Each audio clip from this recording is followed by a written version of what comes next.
In the serene suburb of Maplewood, where white picket fences framed every home and the sound of laughter echoed from children playing in the streets, secrets brewed beneath the surface.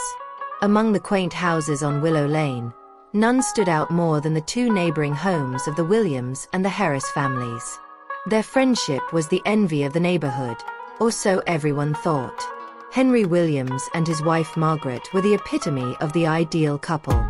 Henry, a charming middle-aged man with salt and pepper hair, worked as an attorney, while Margaret, with her warm smile and nurturing nature, ran the local flower shop. Together, they had two teenage children, Evelyn and James. Next door lived the Harris family. Benjamin Harris, a handsome and affable real estate agent, was married to the poised and elegant Eleanor. Their son, Daniel, was a college student who often visited during the weekends. The Williams and Harris families had been neighbors for over a decade. They hosted barbecues, celebrated holidays together, and were pillars of the tight-knit community. But beneath the friendly smiles and shared dinners, something was about to unravel that would forever change their lives. It all began on a crisp autumn evening.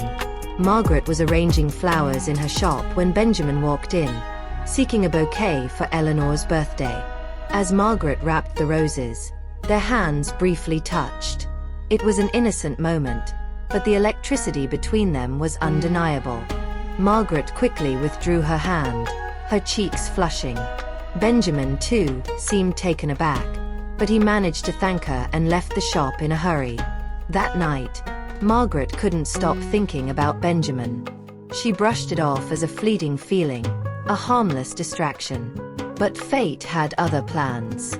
The next encounter happened at the local park. Margaret often jogged there in the mornings, and one day, she spotted Benjamin sitting on a bench, lost in thought. She hesitated but eventually approached him. "Is everything all right, Ben?" she asked, her voice gentle. Benjamin looked up, startled, but then smiled. "Just a lot on my mind. Thanks for asking, Margaret." What began as a casual conversation turned into a daily routine. They would meet at the park, sharing their frustrations and dreams. Margaret spoke of feeling underappreciated, while Benjamin confessed his struggles with Eleanor's growing coldness.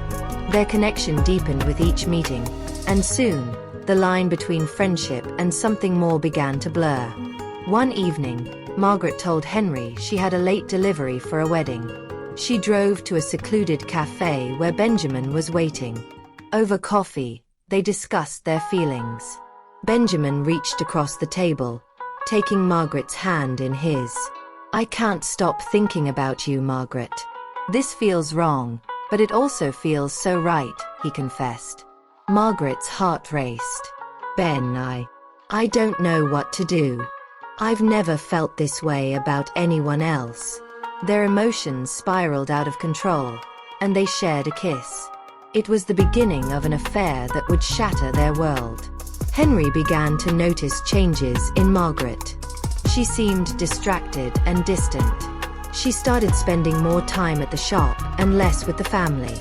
Meanwhile, Eleanor sensed something was off with Benjamin. He became protective of his phone and often came home late, claiming he was working. Evelyn, the Williams' teenage daughter, overheard her mother talking softly on the phone one night. She couldn't hear the entire conversation, but the tone was unmistakably intimate. Her suspicion grew, but she didn't know what to do.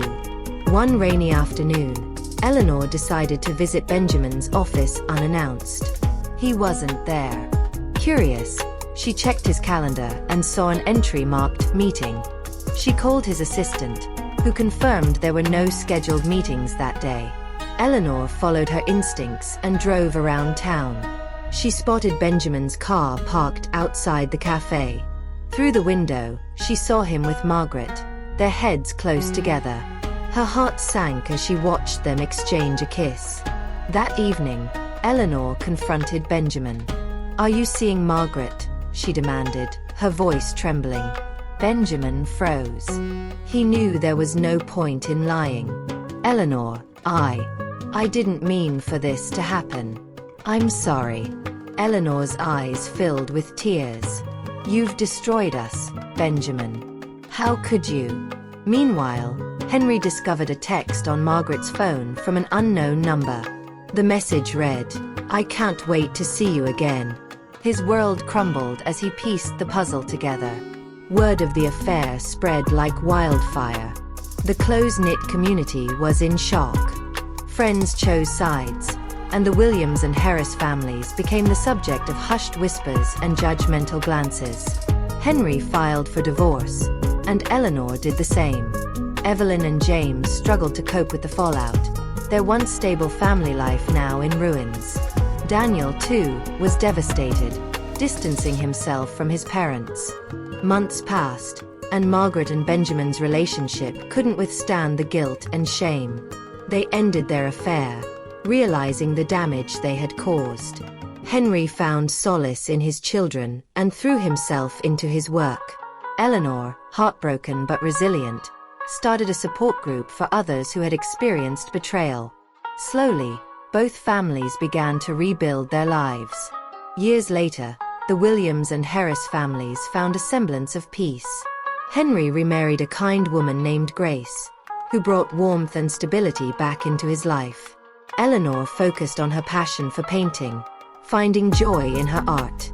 As for Margaret and Benjamin, they moved away from Maplewood, starting over in separate towns. They carried the weight of their choices but vowed to become better versions of themselves. The scandal that rocked the neighborhood faded into a distant memory, a cautionary tale about love, betrayal, and the consequences of crossing forbidden lines.